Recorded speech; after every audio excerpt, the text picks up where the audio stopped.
He was despised and rejected by mankind, a man of suffering and familiar with pain. He was oppressed and afflicted, yet he did not open his mouth.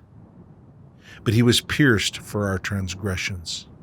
He was crushed for our iniquities. The punishment that brought us peace was on him, and by his wounds we are healed. I don't think we can sing enough about the cross. Changes the atmosphere. It's the center of our worship. It's a way that we can approach God. The whole reason we have a song is because of what Jesus did.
was a moment when the lights went out,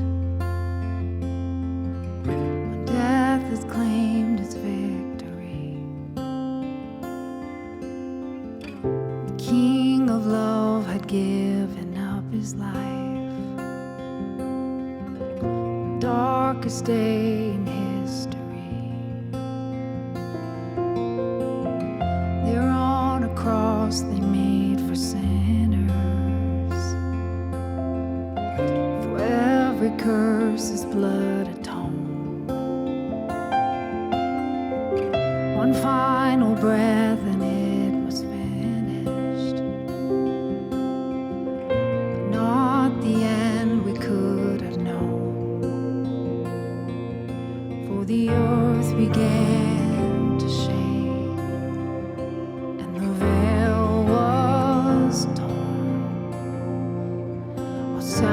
Sacrifice was made as the heavens roared.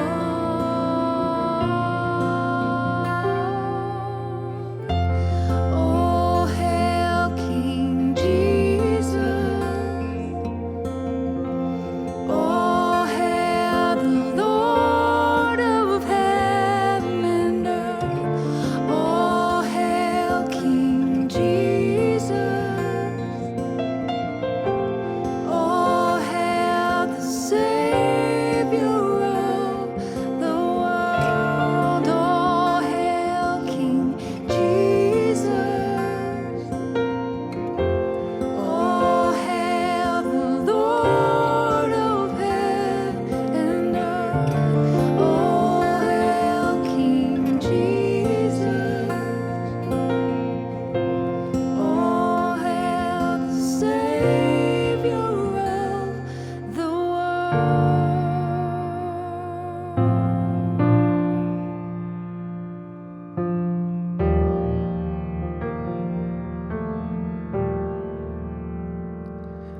There's a place where mercy reigns and never dies. There's a place where streams of grace flow deep and wide, where all the I've ever known comes like a flood, comes flowing down.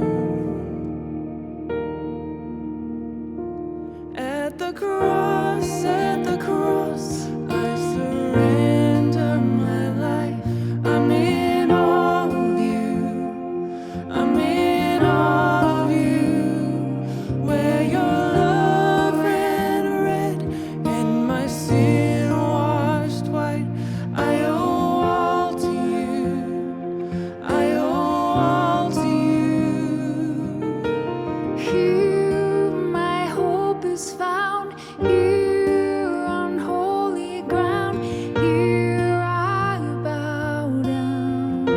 Here I bow down. Here arms open wide. Here you save my life. Here I bow down. Here I bow. Here my hope is found.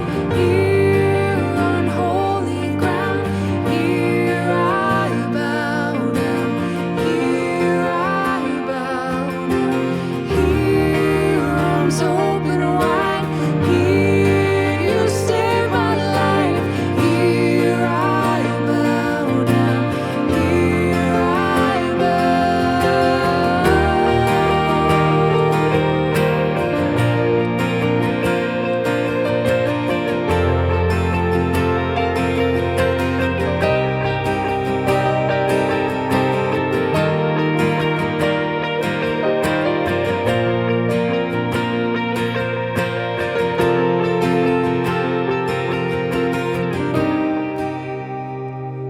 At the cross, I surrender my life.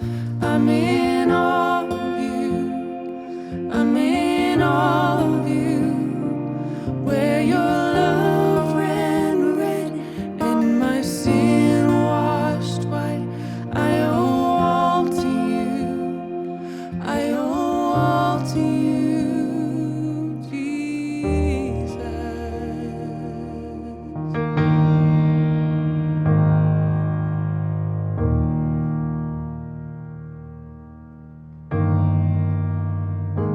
cast my mind to Calvary, where Jesus bled and died for me.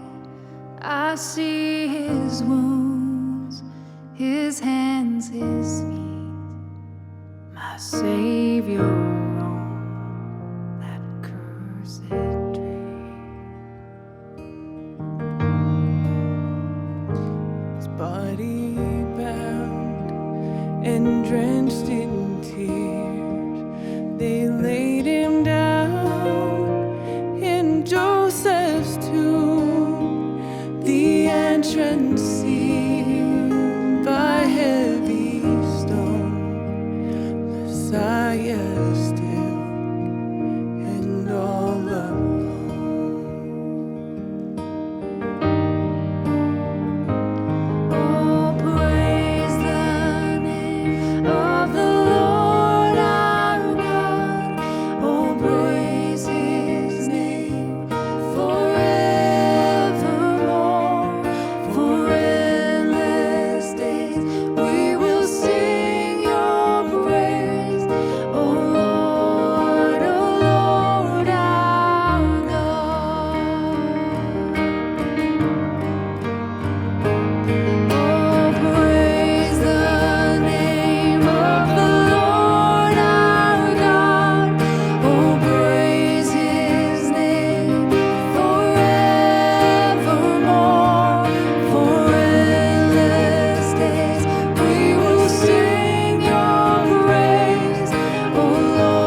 got to be the greatest love story that still lives to be told.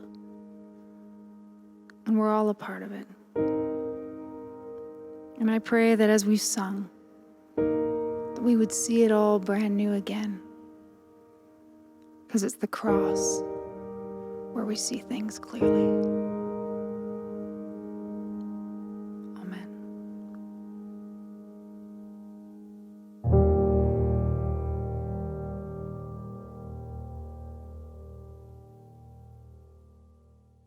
And so, inevitably, Holy Week brings us to Good Friday and the scene around the cross.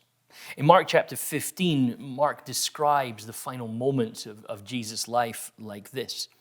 He says in verse 25, "It was 9 o'clock in the morning when they crucified him. The inscription of the charge against him read, 'The King of the Jews.' And with him they crucified 2 bandits, one on his right and one on his left.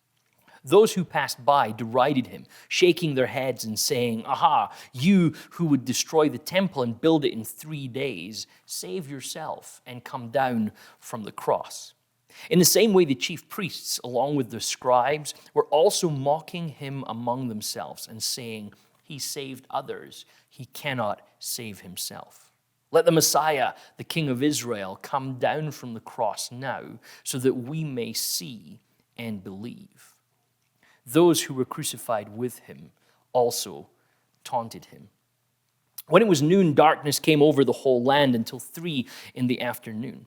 At 3 o'clock, Jesus cried out with a loud voice, 'Eloi, Eloi, lema sabachthani,' which means, my God, why have you forsaken me?" When some of the bystanders heard it, they said, "Listen, he is calling for Elijah."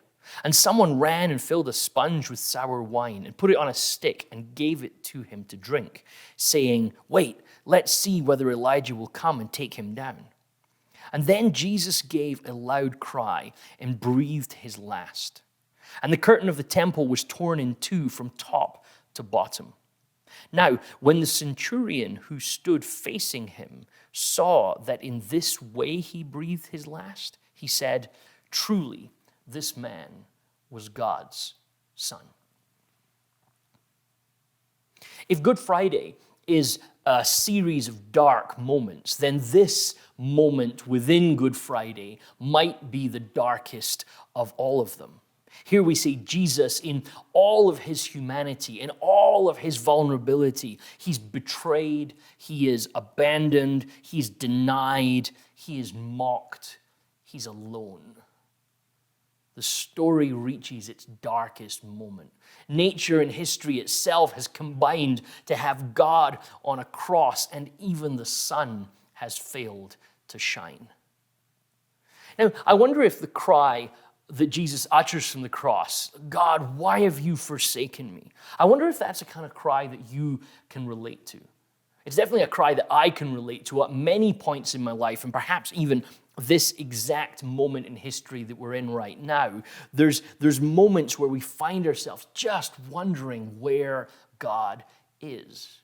Has God abandoned us? Has God left us? You find yourself in a moment where it feels like everything has been forced upon us. Things are happening in our world that are out of our control. And in one sense, we know that the world is always out of our control, but they have now come and landed on our doorstep in quite a new way, in a way that we've perhaps not experienced before. And this moment is imposed on us. Our sense of being abandoned and being alone isn't something we got ourselves into, it's something we find ourselves in. And maybe we expected something different from God. We started Holy Week by asking that question, whether God always does what we expect. And here we find ourselves watching Jesus on a cross and wondering if maybe God never acts the way that we expect him to. What did we expect? Did we expect deliverance? Did we expect rescue? Did we expect saving from this particular moment in history? Did we think God would just somehow keep us from it, even though the rest of the world would suffer? But instead of the deliverance that we hoped for, in the way that we hoped for it, it seems like the chaos just continues. And when we start to feel that sense of forsakenness in the midst of chaos, we find ourselves resonating with this scene in Good Friday, a scene where nothing seems quite right. And Jesus resonates with us in this moment as well. Remember, it's only a few hours before this scene that Jesus is praying in Gethsemane. And he's praying a prayer that many of us, again, have prayed in our own life, where Jesus essentially prays and asks God to deliver him from this moment. Let this moment pass me by. Take this cup from me, asks Jesus. So if we allow it to, there's a sense that we can see in Jesus' feelings of forsakenness, our own senses of forsakenness in this particular moment. The difference is that Jesus is here voluntarily. Jesus got into this moment by choice. Because even when he asks God that God would take this moment from him, he still submits his will to God voluntarily. He submits his will to the Father. And we see the whole of the Godhead coming together to enact this moment in the cross. In Philippians chapter 2, the great hymn of early Christianity, Paul writes and talks about how what we see is Jesus humbling himself at this moment. This is a moment that Jesus got himself into. Jesus' sense of forsakenness is the result of the decisions that he has made to bring us to a particular moment. In Galatians chapter 3 and verse 13, Paul offers us what can probably only be described as a breathtaking announcement, a breathtaking proclamation of the gospel. He says that God, in the person of Jesus, voluntarily and deliberately places himself on the cross for us. Galatians 3:13 says, Christ redeemed us from the curse of the law by becoming a curse for us. For it is written, cursed is everyone who hangs on a tree.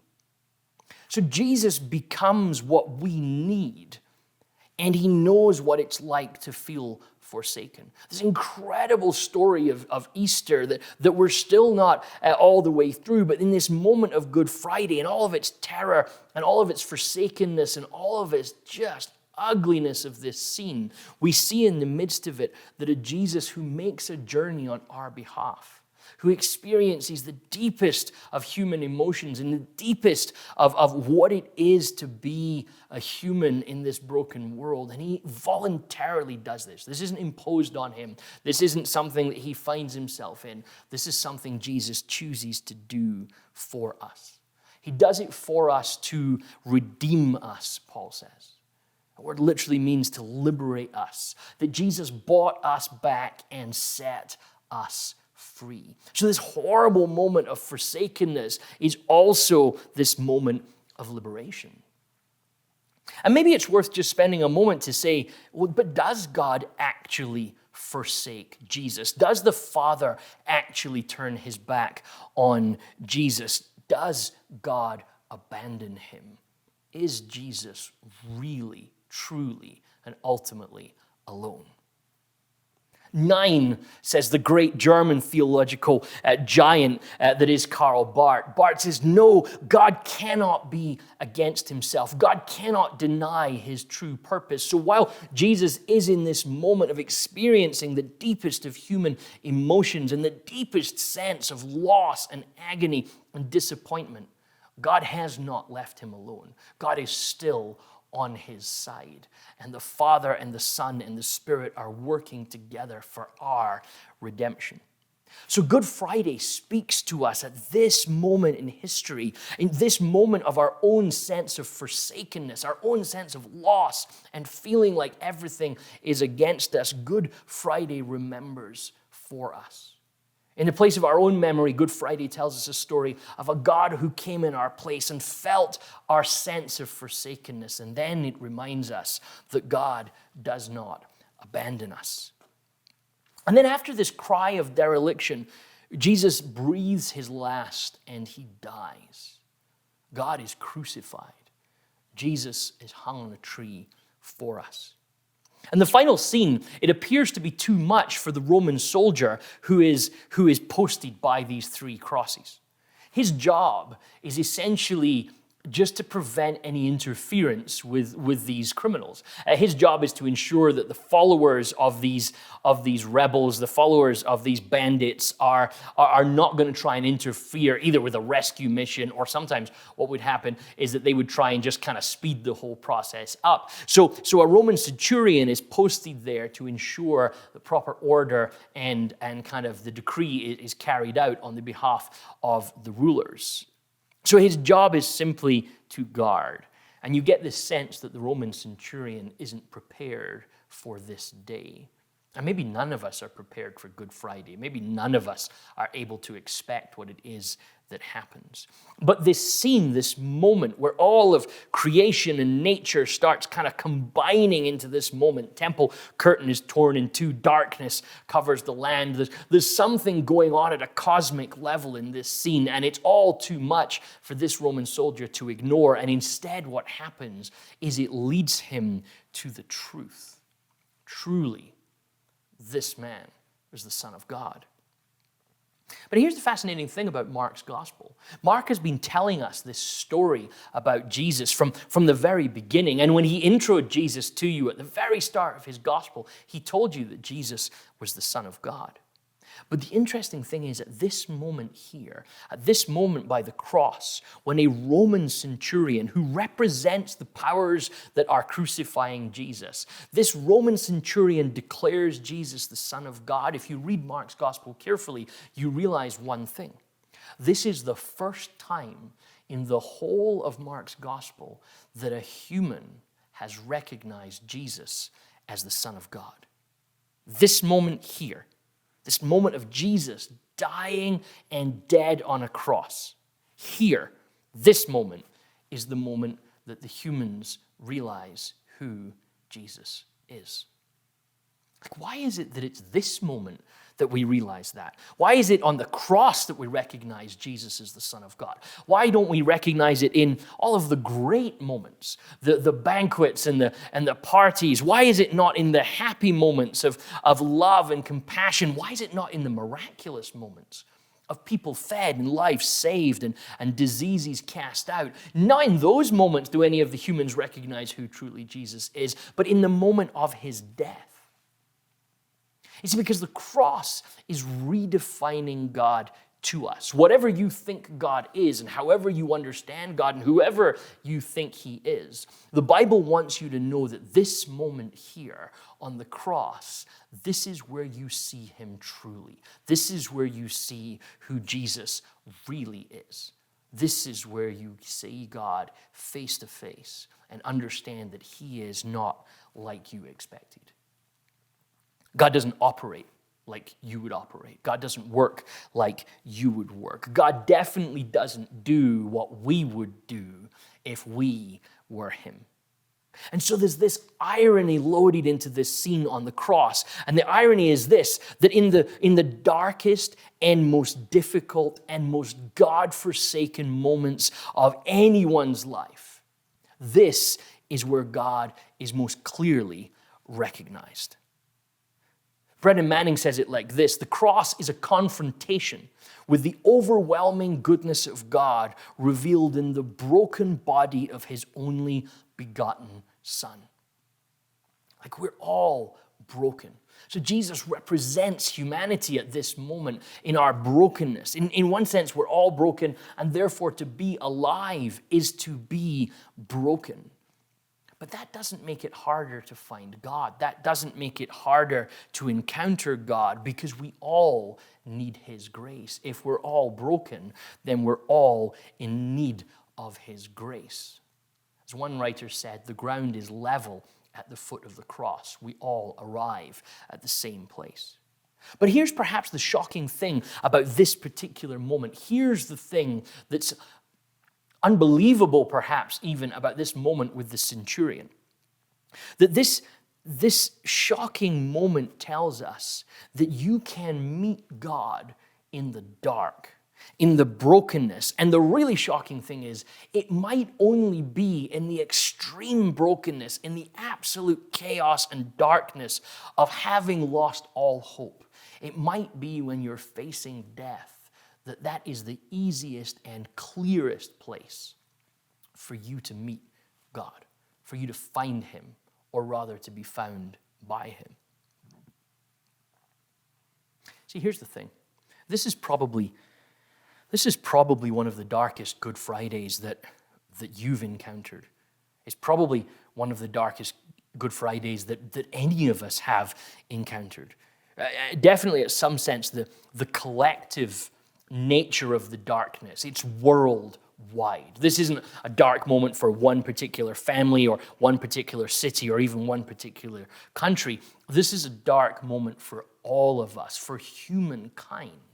So we gather around Good Friday across the world and we realize that we all need something different. We all have found ourselves at a place where we feel forsaken, where hope seems lost.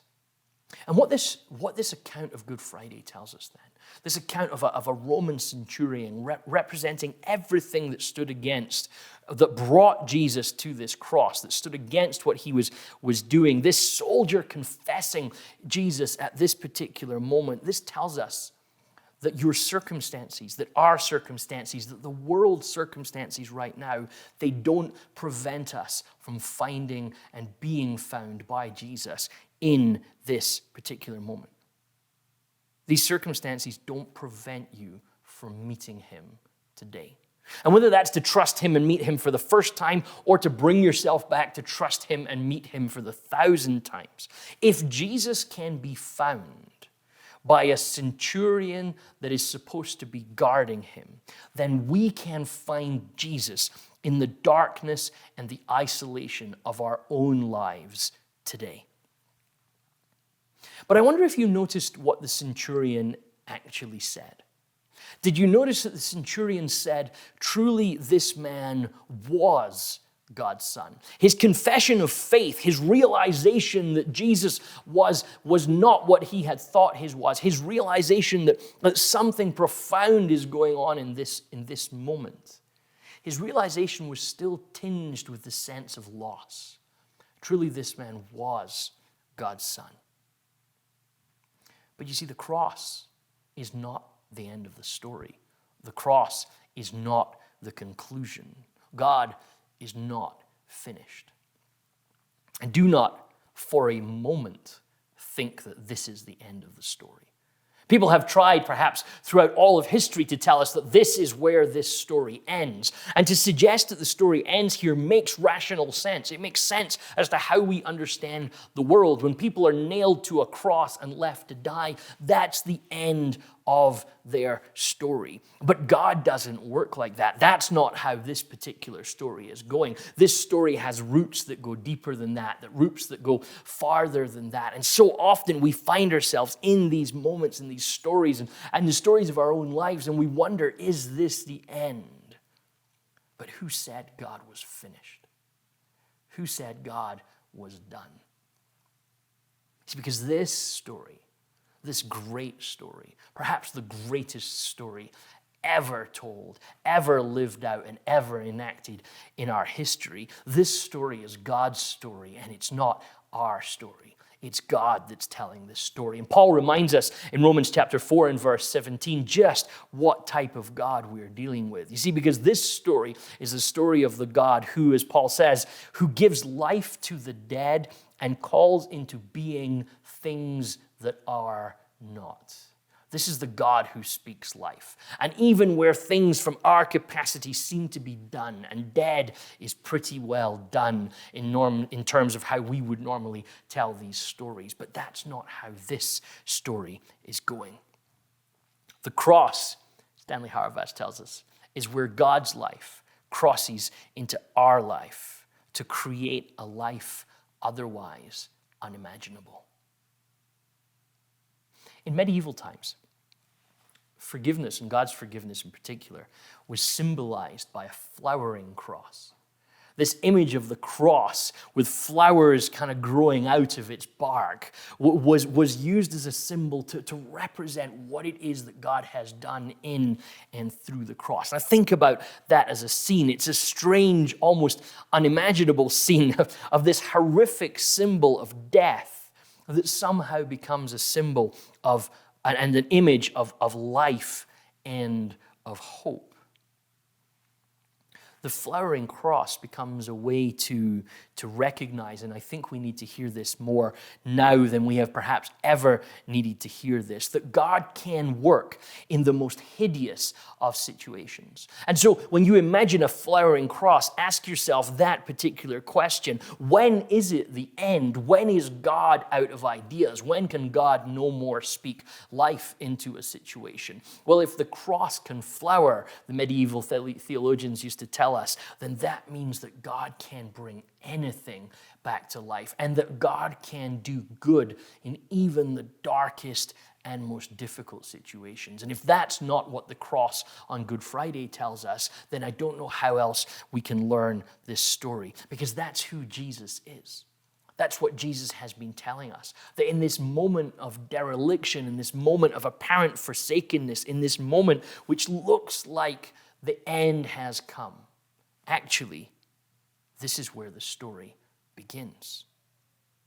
That God can make the dead live, and he can make the ugly beautiful. Paul describes this journey to us like this in Ephesians chapter 2. He says, "You were dead through trespasses and sins in which you once lived. But God," and just hold that thought for a moment. And maybe that's the Good Friday thought that we bring to ourselves this year. But God. Because what seems like an end to us, what seems like the end of the story, you were dead, Paul says. We'd hit the end of the road. It looks like there's nothing else but God. What about this God? But God, who is rich in mercy, out of the great love which he loved us even when we were dead through our trespasses, made us alive together with Christ. By grace you have been saved. And he raised us up with him and seated us with him in the heavenly places in Christ Jesus, so that in the ages to come he might show the immeasurable riches of his grace in kindness towards us in Christ Jesus. For by grace you have been saved through faith. And this is not your own doing. It is the gift of God, not the result of works, so that no one may boast. For we are what he has made us. See, it looked like things were dead. It looked like there was no hope. It looked like the end of the journey had come, but God. And we weren't going to get out of this mess ourselves. We weren't going to find our way out of this problem on our own, but that's okay, because God wanted to pour out his gift towards us.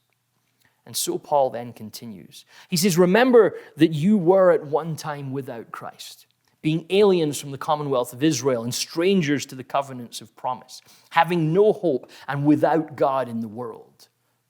But now," and notice again that change, "but now, in Christ Jesus, you who were once far off have been brought near by the blood of Christ, for he is our peace." The mess that we're in right now is too big for us. The mess that we're in physically, the mess that we're in globally, and the mess that we're in spiritually. But God, who is rich in mercy, isn't finished with us yet. And the Good Friday story echoes through the ages to tell us about a God whose mercy is bigger and greater than we can ever imagine, about a Jesus who now has drawn us near by his blood, and he is our peace. Good Friday speaks to us still to this day to say, even in this darkness, even in this chaos, even in all of this mess, he will still find you and he will still bring you peace. Like, this is God in our midst. This whole story that we tell on Good Friday is that God is dying in our midst. And the story's not finished there. We know that Sunday's coming around the corner, but still don't forget, and it's so easy to forget, that this is God in our midst. He hasn't abandoned you. He hasn't given up on you. He hasn't become lost and unfindable. In fact, it might be that in this moment of history, you can find him now more easily than you ever can. He has not abandoned you. And we, like that Roman centurion, can find him. And so we call this Friday good. And it's a statement that we make in faith. It doesn't look good when we see God on a cross. It doesn't look good when we're isolated and held at home and not able to do things that we would normally do. When we see fear crouching in at every single corner and we worry about what it looks like. It looks like anything other than a Good Friday. But Christians call this Friday good because it's a move of faith. It's a move of faith to call this Friday good because what we're confessing at this particular moment is this is not the end. This is only the beginning. That God hasn't finished with us, that he will find us, and that he will draw us into his peace. So may you find him in the midst of your loneliness and brokenness today. May you find his forgiveness, his welcome, his overwhelming grace. May you see in his brokenness that he has carried your brokenness, your failures, your sin, my sin, every separation, every loss, every disappointment. And may you know that he is God's son. He is looking for you. He will find you, and he will bring you peace. And may that grace and peace be with you. Amen.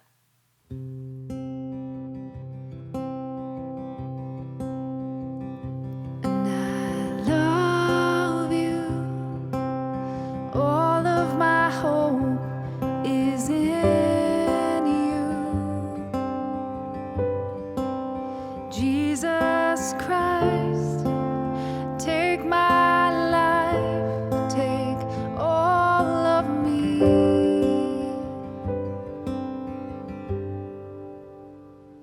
And I love you. All of my hope is in you. Jesus Christ, take my life, take all of me.